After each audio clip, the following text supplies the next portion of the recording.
Periodismo hoy.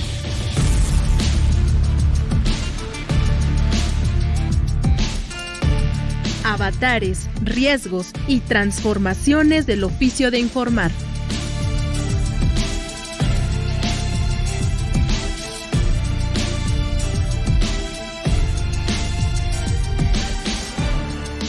¿Cómo les va? Qué gusto saludarles. Qué bueno que nos acompañan nuevamente aquí en una emisión más de Periodismo Hoy a través de todas las frecuencias de Radio Educación, de la radio pública, donde siempre platicamos sobre estos temas de periodismo que nos interesan y que nos interesa compartir con ustedes. Yo soy Andrés Solís, como siempre, acompañado en estos micrófonos por mi querida compañera y colega periodista Alexia Cervantes. ¿Cómo estás, Alexia?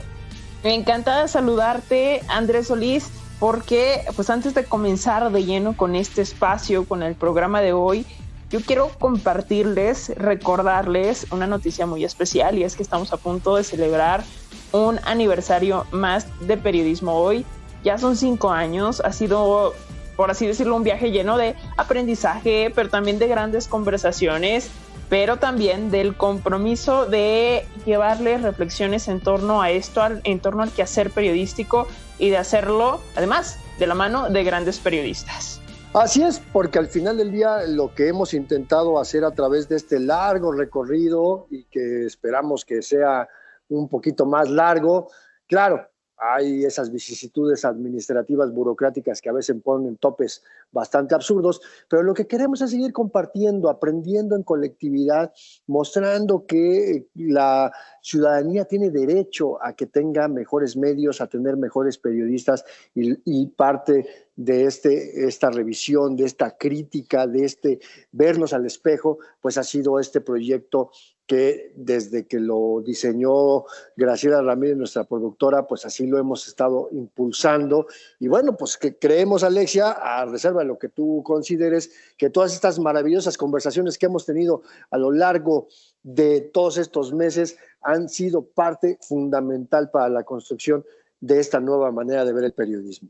Totalmente, Andrés, y creo yo que además se quedan como una especie de repositorio, pues estos 5 años de conversaciones que son casi como escuela para quienes estén haciendo pues estudios en la materia, o para quienes quieran actualizarse y que se dediquen o se vayan a dedicar a esto. Así que pues vamos por más historias, vamos por más entrevistas y vamos por más periodismo hoy. Y bueno, justamente hoy vamos a hablar del periodismo cultural en México. Es un tema que ya hemos abordado aquí, pero ahora queremos verlo como, digamos, pues este pilar fundamental en la discusión, en el análisis, en la preservación, pues de las expresiones artísticas e intelectuales en nuestro país, porque desde sus primeras manifestaciones hasta su consolidación en grandes suplementos culturales en el siglo XX, pues esta especialidad, esta rama del periodismo ha acompañado las transformaciones sociales y políticas, y ha sido pues un espacio de debate y de crítica.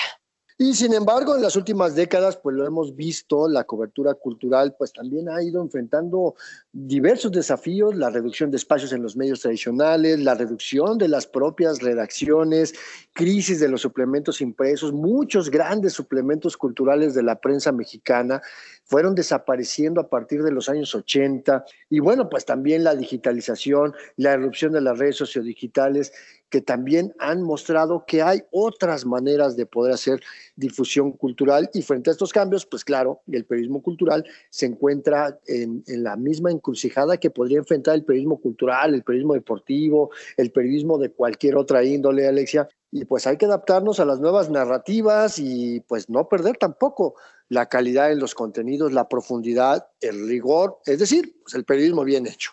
De esto vamos a hablar en nuestra entrevista con José Luis Martínez. Él es director del suplemento cultural Laberinto en Milenio Diario, así que les invitamos a que se queden a escuchar esta maravillosa conversación. De verdad está muy rica la charla, pero antes de ir de lleno a esto, ¿qué les parece si arrancamos con las recomendaciones de la semana con Periotips? Periotips.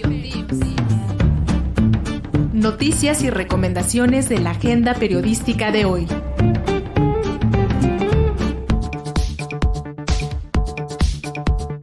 Comenzamos con nuestras recomendaciones. La Fundación para la Comunicación y el Periodismo anunció la 8ª edición de la Semana del Periodismo, que se llevará a cabo hasta el 28 de febrero de 2025 en Pachuca, Hidalgo.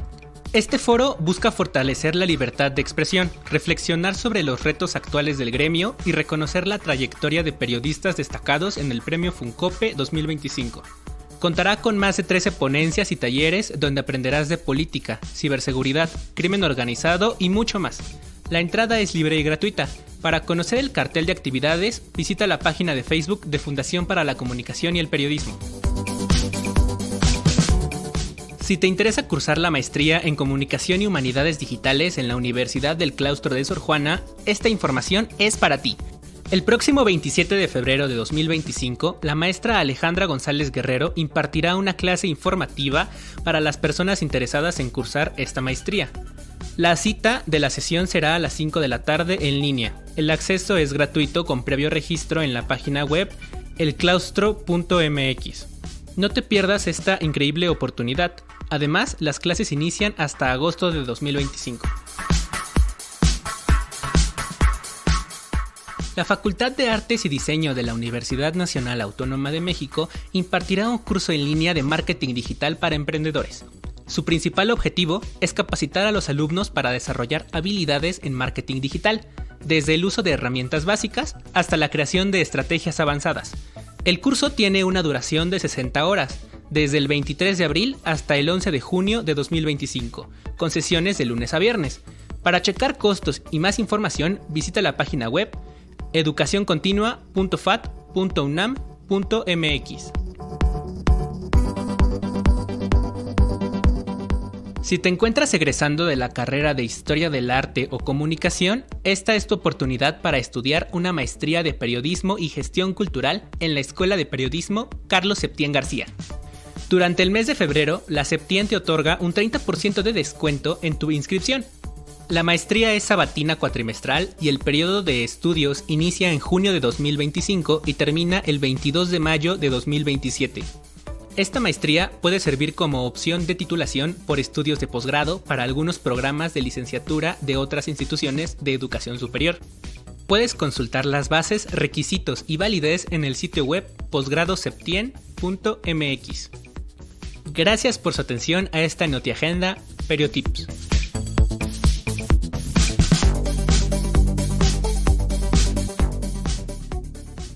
Ahí están las recomendaciones de la agenda Periotips y les recordamos que en Facebook nos encuentran como Periodismo Hoy y en X como @hoyperiodismo. Nos pueden hacer llegar sus mensajitos por allí. También en estas vías encontrarán el podcast, la transmisión de este programa vía digital, al igual que en www.elloenmedioradio.edu.mx. Así es, y también pues aprovechamos para recordarles que en estas mismas plataformas les vamos a ir dejando pues las pistas, los datos que nos van a llevar hacia el final del programa, que recuerden que tenemos esta sección de Un Día en la Prensa para platicar sobre cómo la prensa aborda ciertos momentos históricos fundamentales, y vamos a hablar en esta ocasión en un proceso de diálogo que no se había dado en el México reciente, de entre dos partes en conflicto, que, entre comillas, vamos a decirlo, estaban enfrentados en una guerra, pero que tenían que sentarse a platicar por el bien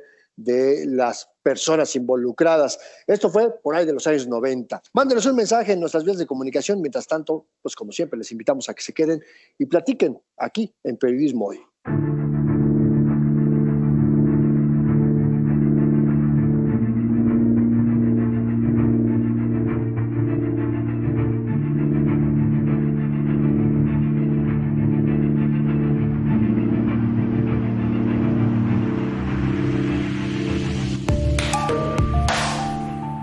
Desde sus inicios, el periodismo cultural en México ha desempeñado un papel clave en la construcción de la memoria y también de la identidad nacional.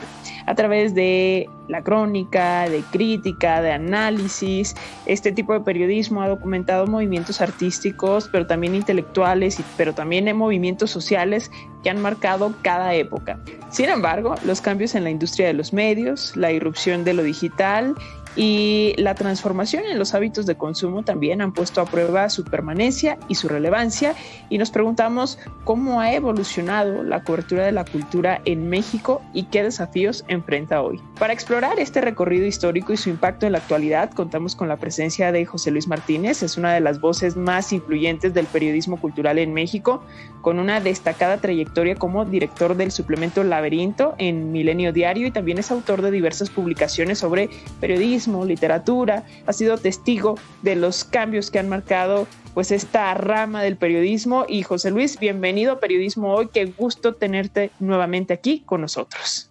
Pues muchas gracias por la invitación, Alexia, Andrés. Es un gusto estar siempre en Radio Educación, una emisora no solamente pionera, sino legendaria en la difusión de la cultura en México.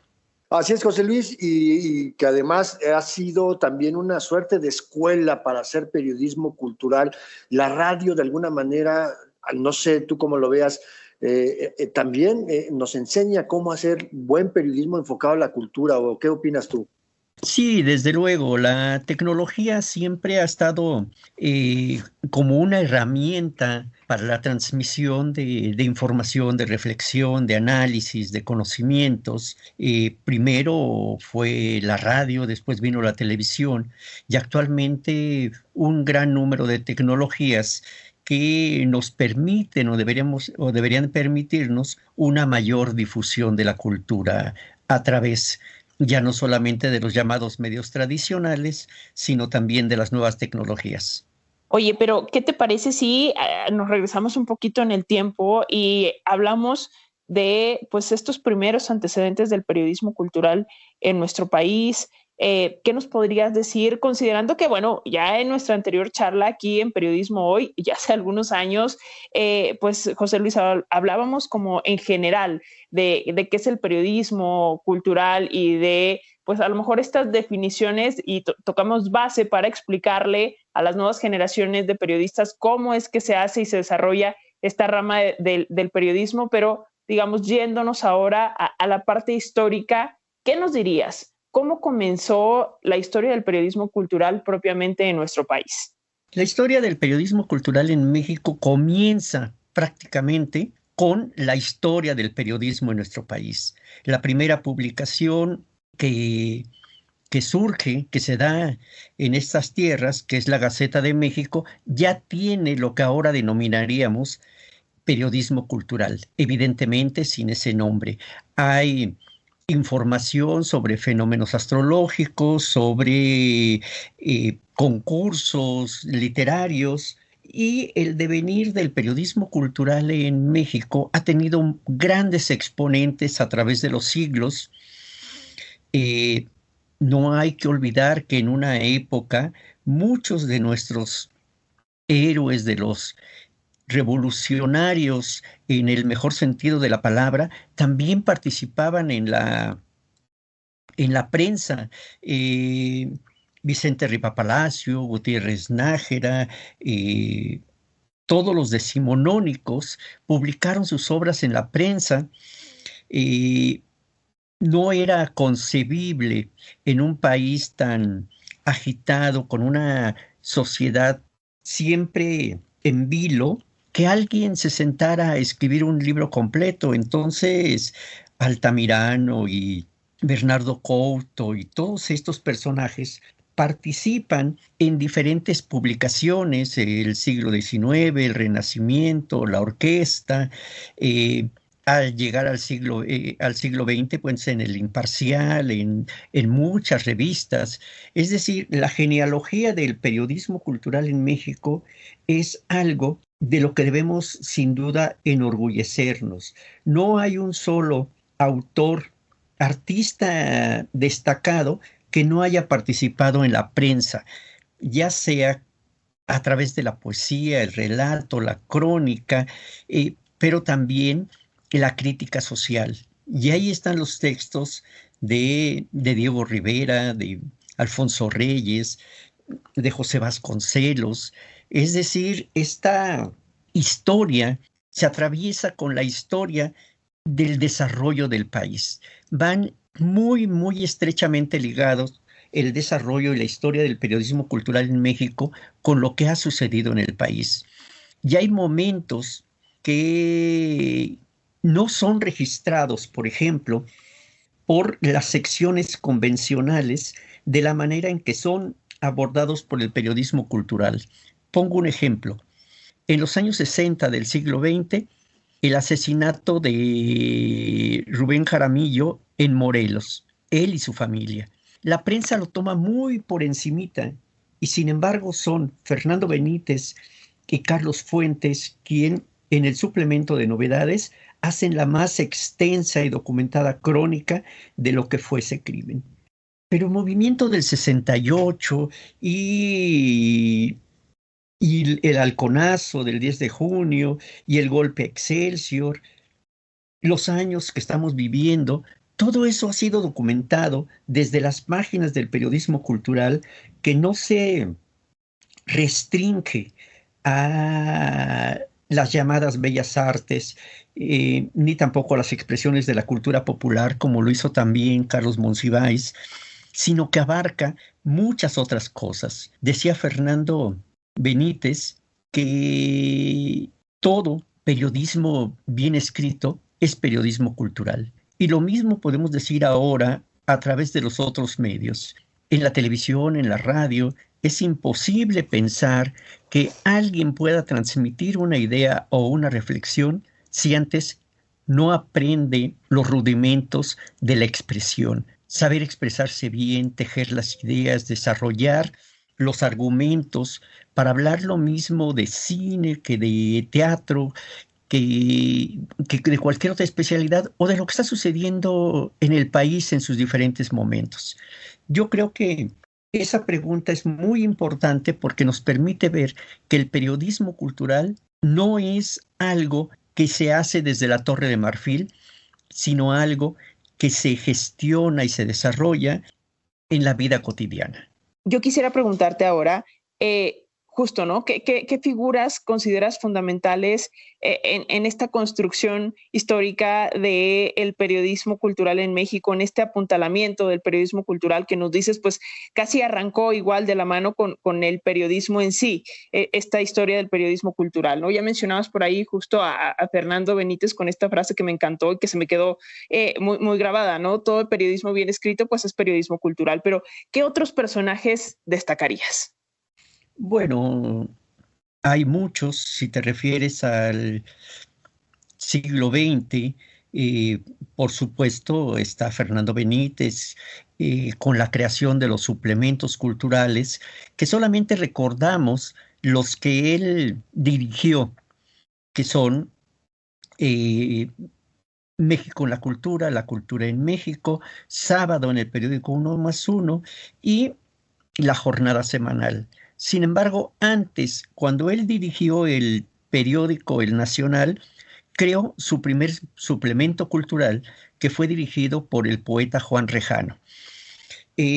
Más para acá tenemos muchos suplementos y personajes que han estado ligados al periodismo cultural desde las páginas de las revistas o los diarios. Huberto Batis, Eduardo Lizalde, José de la Colina, José Emilio Pacheco, Carlos Monsiváis, Juan Villoro, Roger Bartra, José María Espinaza, y Héctor de Mauleón, Avilés Favila. Pues son muchos personajes que nos han dado grandes aportaciones a la historia del periodismo cultural y que llega hasta nuestros días con Julio Aguilar en el Universal, Roberto Diego Ortega, fundador del suplemento del periódico La Razón, que ahora dirige Delia Juárez, y bueno, y las secciones, y lo que se está haciendo en otros lugares del país, porque de repente somos muy centralistas y nos concentramos solamente en lo que ocurre en la capital, pero en Tijuana, en Tabasco, en Mérida, en Coahuila, han existido grandes exponentes o importantes exponentes del periodismo cultural. Entonces, creo que la lista se vuelve muy, muy larga y al mismo tiempo fascinante cuando uno empieza a asomarse a lo que ha sido el periodismo cultural en México, por ejemplo, hecho con gente tan significativa como Octavio Paz, como Carlos Fuentes, cuando uno sabe que hay lugares que se han olvidado y que sin embargo existieron de una manera luminosa como El Sol en la Cultura, el suplemento cultural del Sol de México, donde publica textos inéditos, Julio Cortázar, por ejemplo, o ese suplemento dirigido por Luis Espota con una mesa de redacción de lujo integrada por Eduardo Lizalde y José de la Colina, que fue el heraldo en la cultura. En fin, hay muchos personajes que desde luego también han sido un poco soslayados por la figura preponderante, por la consistencia y por los largos años que pasó al frente de suplementos culturales don Fernando Benítez, ¿no? Pero, ¿cómo obviar que en las páginas de los suplementos y revistas culturales estuvo José Emilio Pacheco, o que incluso más recientemente también han existido gente como Hugo Gutiérrez Vega, como Luis Tovar? En fin, la nómina es, para mí, cuando menos, inacabable. Humberto Musacchio, por supuesto, el gran historiador del periodismo cultural en México, con su suplemento Comala, con su participación, con esa columna La República de las Letras, con sus numerosos libros y su actitud siempre crítica hacia lo que se hace en el periodismo. Y podemos irnos también a la televisión y podemos irnos a la creación de esa maravilla que surge con un primer director, José María Espinaza, que es Canal 22, los programas de Canal 11 legendarios con caricaturistas. Déjame que te interrumpa, porque efectivamente nos podríamos ir así hasta década por década o por lustros, si tú quieres, y encontraríamos grandes figuras del periodismo cultural. Pero tú hablabas de esta parte de un poco el nacimiento de este periodismo que viene desde el siglo XIX, cuando el periodismo era más opinativo, más crítico, pero también más de presentar ese tipo de cosas.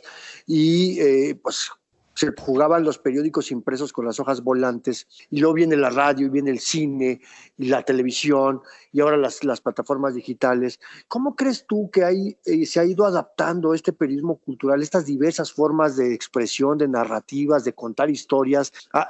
¿Cómo se van adaptando a estas nuevas herramientas y a estas nuevas audiencias cada vez más jóvenes y que tienen cada vez más prisa? Bueno, el periodismo, por su naturaleza, no puede estar separado de la evolución de los instrumentos.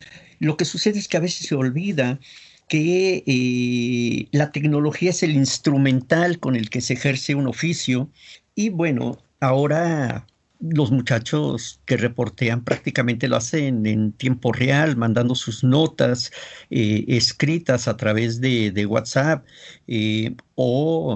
o de pequeños audios o apuntes grabados, porque así lo requieren sus empresas. Entonces, el periodismo cultural no tiene que perder su vocación, es decir, tiene que registrar lo que sucede en el mundo de la cultura, que cada vez resulta más amplio cuando menos desde el punto de vista conceptual, porque registra hechos que antes eran relegados solamente a las secciones de espectáculos. Y pongo un ejemplo reciente.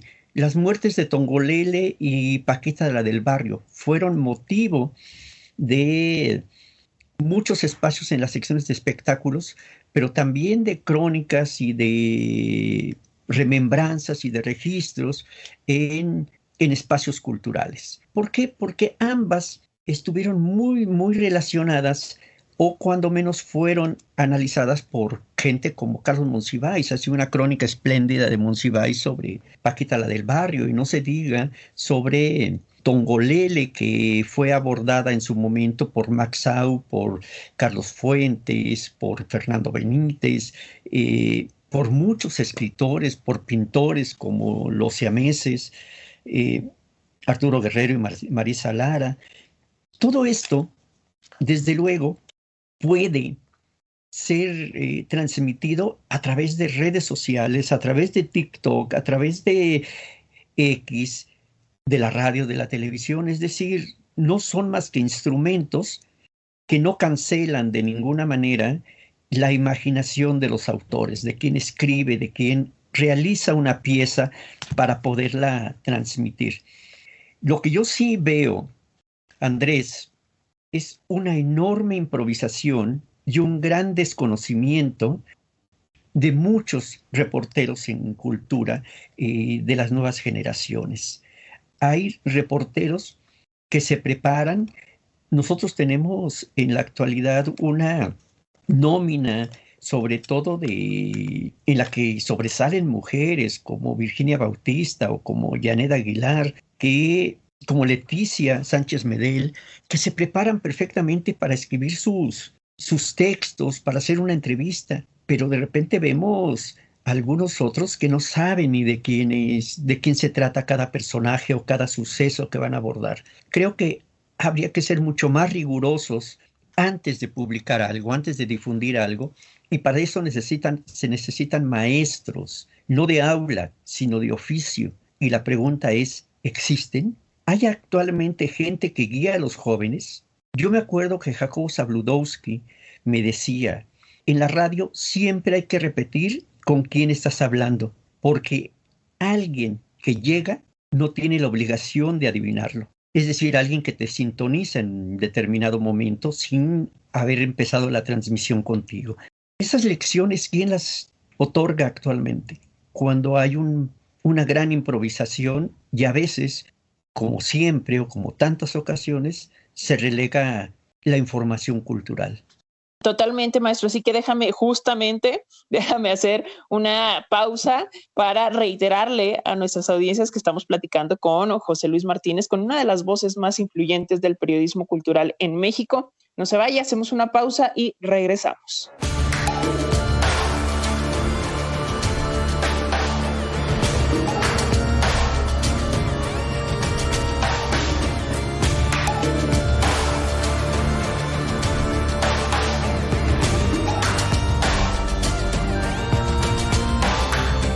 Ya saben que hacemos esta pausa a la mitad del camino para recordarles que estamos muy pendientes en las redes sociodigitales. En Facebook somos Periodismo Hoy, en X nos encuentran como @hoyperiodismo, donde además van a poder encontrar también semana a semana las convocatorias, los cursos, los talleres que anunciamos en la agenda Periotips, y también nuestro podcast. Nos pueden enviar los mensajes, por supuesto, y también recordarles que al término del programa, hacia la última parte, tenemos todavía esta sección de Un Día en la Prensa, este espacio donde hablamos de distintos sucesos de la historia y su abordaje desde el periodismo.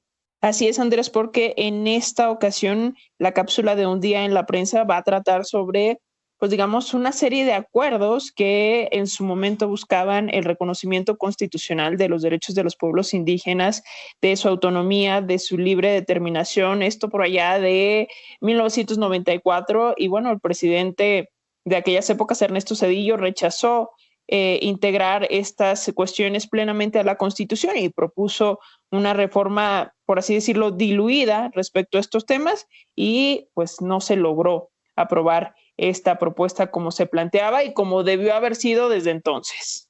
Como debió haber sido desde entonces, y que apenas en octubre de 2024, o sea, 30 años después, se lograron estas reformas de incluir derechos de los pueblos originarios en la Constitución. Una serie de reformas que han habido a lo largo de estas décadas. Pero bueno, mándenos un mensaje a nuestras vías de comunicación si es que tienen idea del tema que vamos a abordar específicamente en Un Día en la Prensa. Mientras tanto, vamos a seguir platicando con José Luis Martínez.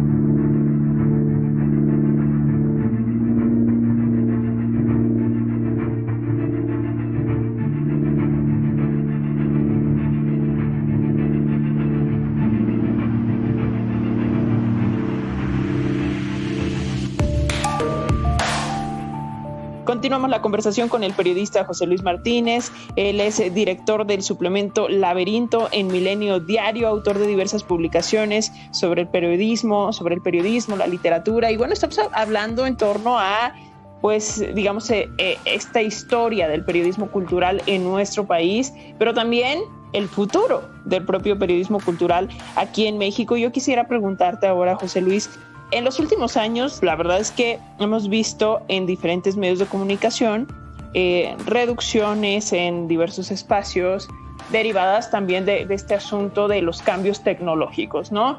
Y a mí, lo aclaro, ¿no? A mí me da la impresión de que muchas veces los dueños de los medios, los directivos de los medios, lo primero que piensan en recortar, cuando tienen que recortar o cuando al menos eso argumentan, es la parte del periodismo cultural.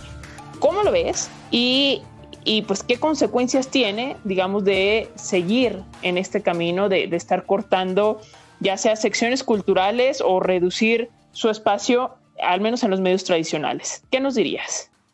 Creo que es importante hacer nuestro mejor esfuerzo y justificar nosotros, antes de quejarnos, justificar nosotros por qué es necesario nuestro trabajo.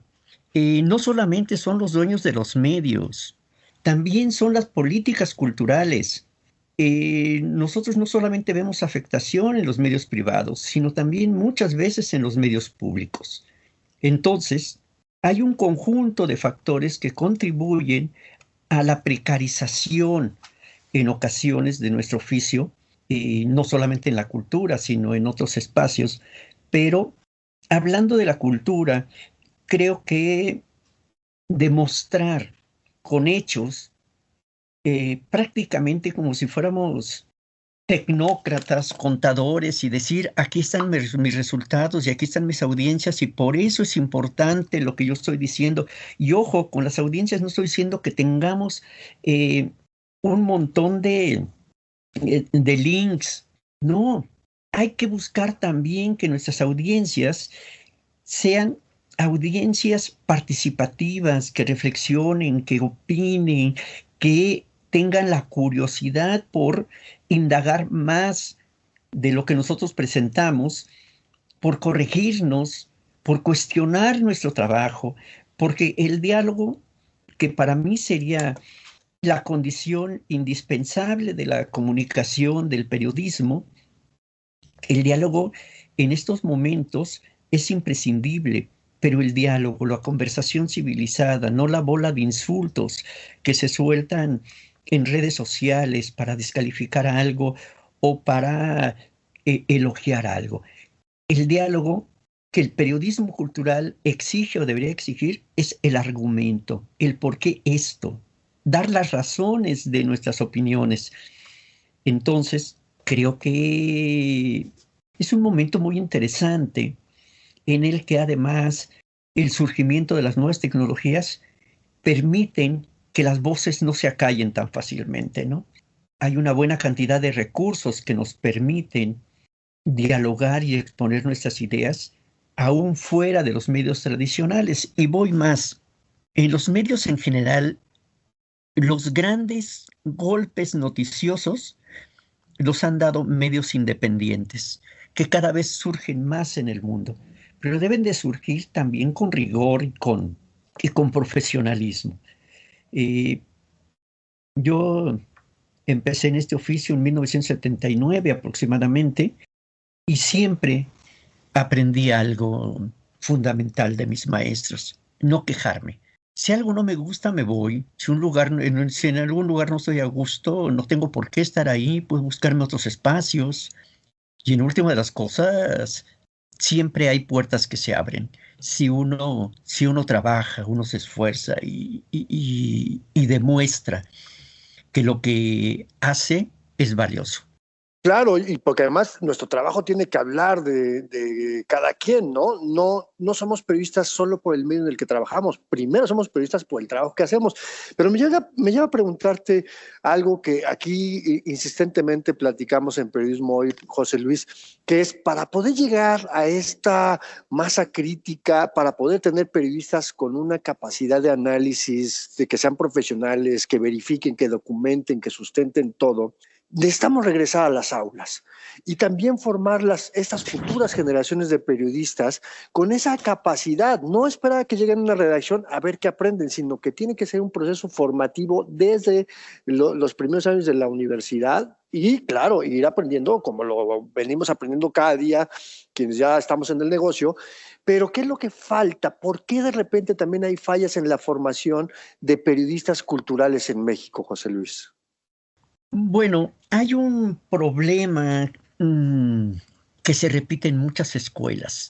Egresados sin ninguna experiencia en los medios se quedan a dar clases, a repetir lo que les dijeron sus maestros, sin haber pisado nunca una redacción, una cabina de radio, un estudio de televisión, lo cual no estaría mal si dieran solamente clases teóricas, pero a veces quieren dar, por ejemplo, radio o administración de los medios y nunca han estado en uno. Esa podría ser una razón. Hay que revisar los programas, pero por otra parte, García Márquez decía que todos los periodistas somos necesariamente autodidactas. Si no nos gusta leer, si no tenemos curiosidad para ver qué es lo que está sucediendo en el teatro, en el cine, en la música, si no conversamos entre nosotros mismos sobre lo que estamos encontrando en el transcurso de la vida profesional, de los libros que leemos, de las notas, de los autores que hemos estado siguiendo. Si no tenemos la preocupación de aprender por nosotros mismos, no hay ni programa, ni maestro, ni escuela que valga. Creo que eso solamente es parte de la vocación.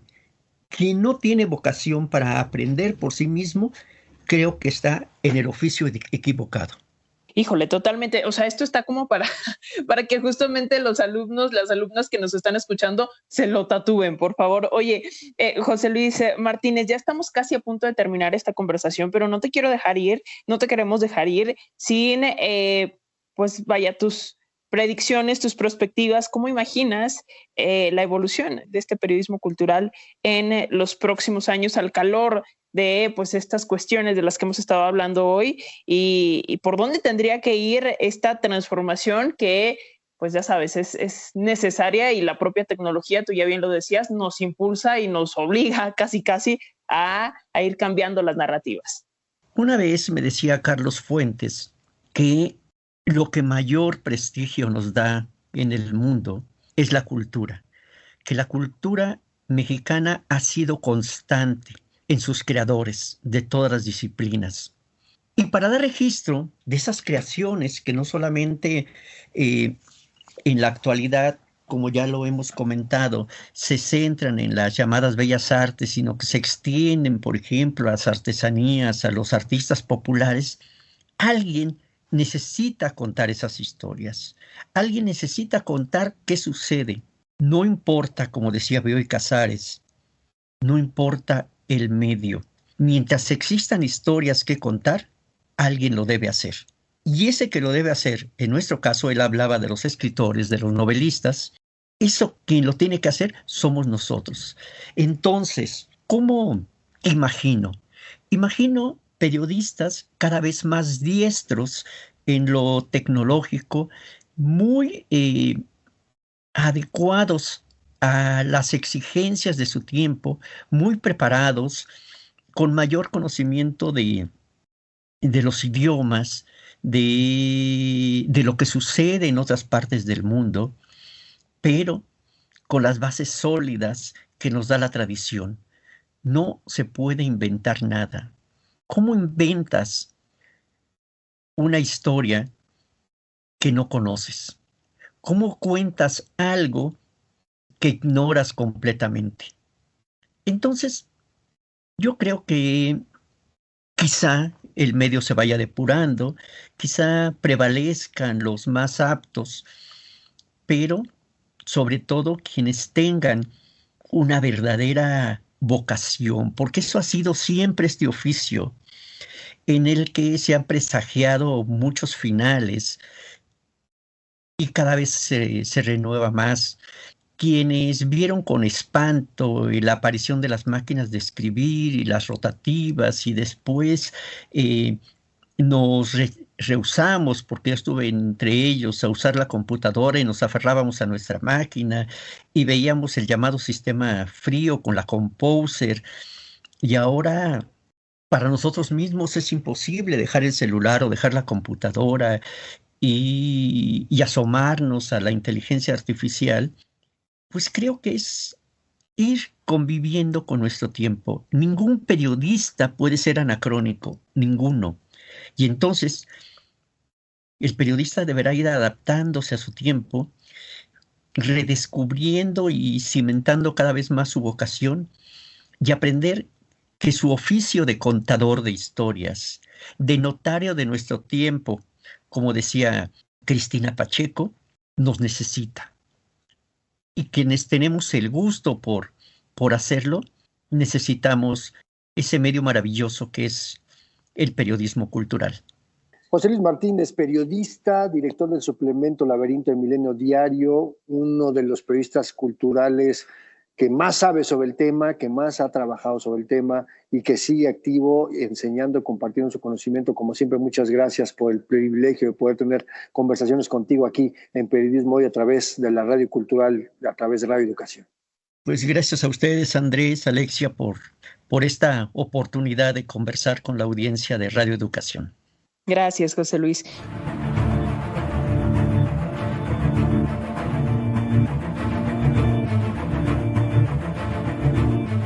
Bueno, recuerden que semana a semana se va quedando en este repositorio que tenemos de el micrositio de Periodismo Hoy en la página de internet de Radio Educación, pues cada una de estas emisiones en su formato de podcast para que ustedes lo puedan escuchar cuando así lo deseen, volverlo a escuchar las veces que quieran, compartirlo, subirlo a sus propias redes sociodigitales. Así es que pues estén muy pendientes, y porque vale mucho la pena, yo sí creo que vale mucho la pena esta conversación con José Luis, porque además es en pocos minutos una clase de periodismo cultural.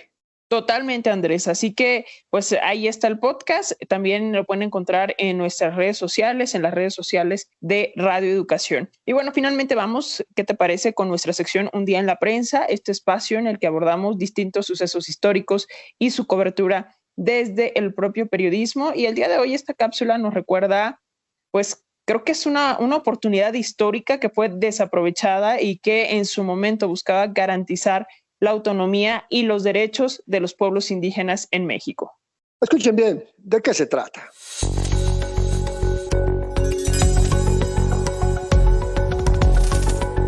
Un día en la prensa. Las grandes noticias que han hecho historia.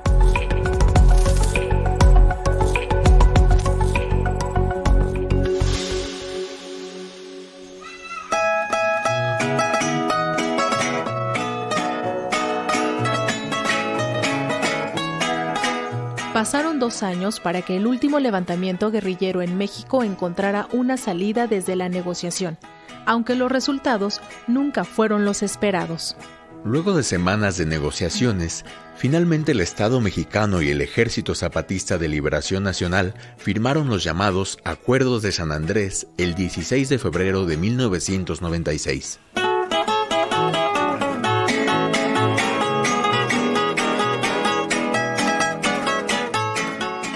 El 1 de enero de 1994, un grupo de indígenas de Chiapas se levantó en armas en contra del gobierno de México.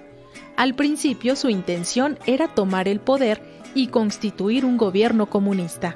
En pocos días, el ejército mexicano les mostró que militarmente no tenían esa capacidad, así que aceptaron una tregua, frenaron los enfrentamientos y cambiaron su lucha a favor de los derechos de los pueblos indígenas. En octubre de 1994, a propuesta del obispo de San Cristóbal de las Casas, Samuel Ruiz García, se creó la Comisión Nacional de Intermediación para buscar acercamientos entre las partes para llegar a un cese definitivo de hostilidades. Más tarde, el 9 de marzo de 1995, el Congreso de la Unión creó la Comisión de Concordia y Pacificación, la COCOPA, como un órgano legislativo para favorecer el diálogo de paz.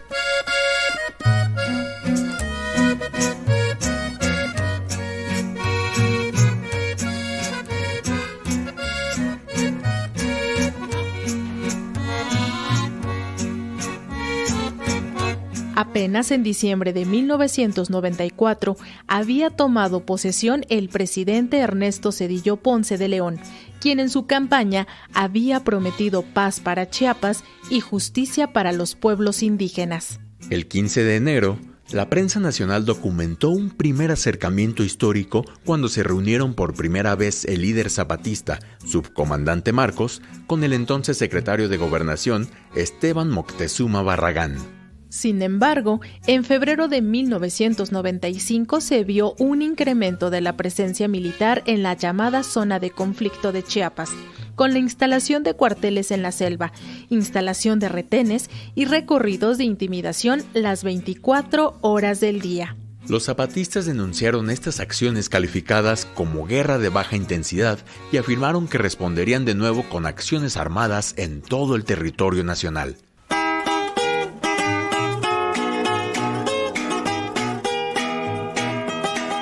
Tras intensas negociaciones previas, finalmente, el 17 de octubre de 1995, iniciaron las mesas de diálogo, en aras de alcanzar acuerdos finales sobre derechos y cultura indígena, democracia y justicia, bienestar y desarrollo y derechos de las mujeres indígenas. Las partes acordaron reunirse en el municipio de San Andrés Larraínzar, en los Altos de Chiapas, con la presencia de representantes de la COCOPA, la CONAI y decenas de periodistas de cualquier parte de México y el mundo. Cada día la prensa daba cuenta de los avances, de los retrocesos y de los estancamientos de las negociaciones con testimonios y narraciones de lo que sucedía en lo que en ese momento era el centro de la política nacional. Finalmente, las partes convocaron a los cientos de periodistas que diariamente estaban en Larraínzar para presentar el documento final y mostrar ante cámaras y micrófonos la firma de los llamados Acuerdos de San Andrés, que ponían fin al conflicto armado iniciado el 1 de enero de 1994.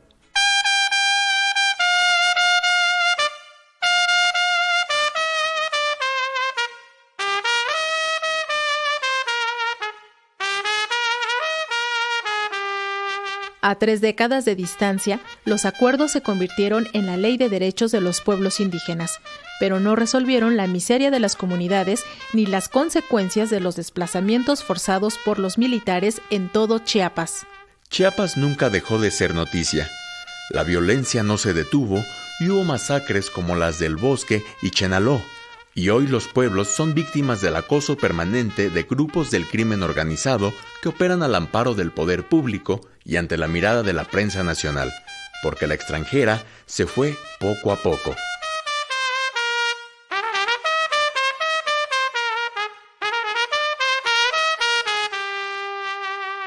Bueno, pues ya se nos agotó el tiempo, como siempre, perdemos la marcha contra el reloj, pero les queremos agradecer, como siempre, también el favor de su compañía, que nos hayan acompañado en una emisión más de Periodismo Hoy. Volverles a agradecer su compañía, su fidelidad, sus comentarios a lo largo de estos 5 años de esta emisión al aire, y queremos ser parte siempre, cada emisión semanal, de su cotidianidad, contribuyendo un poquito a esto de la llamada alfabetización mediática.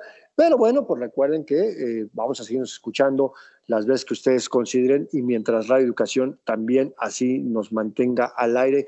Alexia Cervantes, y ya sabes, como siempre, agradecerte también todos estos meses, todos estos programas, y pues tenemos una cita la próxima semana, ¿no? Claro que sí, Andrés Solís, para festejar 5 años de Periodismo Hoy. Y pues como siempre, un gusto. Nos escuchamos la próxima.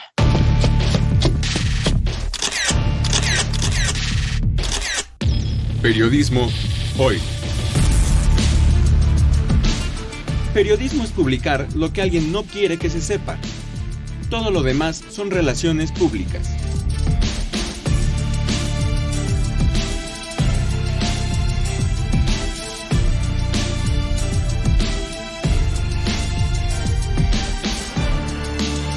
Trabajamos para usted en el Servicio Social Karen Sanabria, Jimena González, Leonardo Vivas y Natalia Acevedo. En la edición digital, Alejandro Ramírez. La musicalización de Óscar Solís, Edith Rojas en la asistencia de producción. En la conducción, Alexia Cervantes y Andrés Solís. En una producción a cargo de Graciela Ramírez para Radio Educación.